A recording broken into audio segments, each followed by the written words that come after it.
सुराज्य साधारण मुख्य 4 आयामाला धरून काम करत आहे। शिक्षा आयाम आहे, महिला सबलीकरण आयाम आहे, तरुणांच्या मध्ये काम करत आहे आणि सेवावस्थीमध्ये असणाऱ्या अन्य समस्या ज्या आहेत, वेगवेगळ्या वेळी येणाऱ्या त्या समस्यांच्यावर काय निराकरण सुराज्य देऊ शकतो असा प्रयत्न सुराज्याचा असतो। सुराज्य सर्वांगीण विकास प्रकल्प ही स्वर्गीय नाना पाटेकर स्मृती समिती या संस्थेच्या अंतर्गत सुरू आहे। 1 मे 2001 रोजी आपण येरवड्यामध्ये ही संस्था सुरू केली।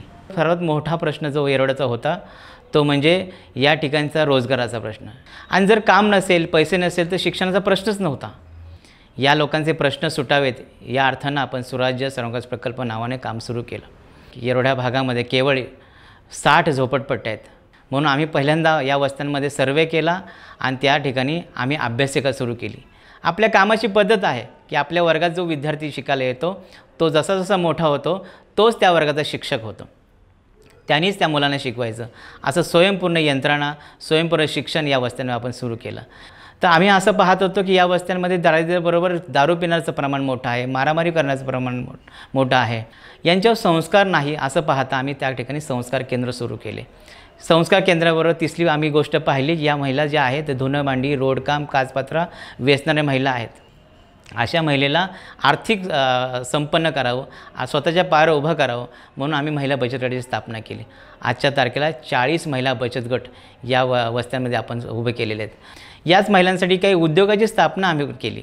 या स्थापनेतून त्या महिला 4 पैसे अधिक कमवू लागल्या आणि याच काळामध्ये आपल्या वस्तीतल्या मुली ज्या आहेत, ज्या वयात येतात, ज्यांचं वय 12च्या पुढचं असतं, त्या काळामध्ये त्यांचं शरीरामध्ये बदल होतो, मनामध्ये बदल होतो।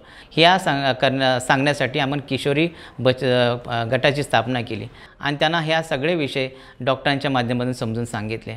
हे सगळं जे काम करत असताना अनेकदा असं वाटतं की आपल्या पाठीशी कोण आहे, आपल्याला कोण आपल्या मागे उभं राहू शकतं। आणि ज्यावेळेस 2016 साली केशसृष्टीनी आम्हाला जो पुरस्कार दिला, त्यांच्या पुरस्कारामुळे आमचा उत्साह अनेक दुनित झाला।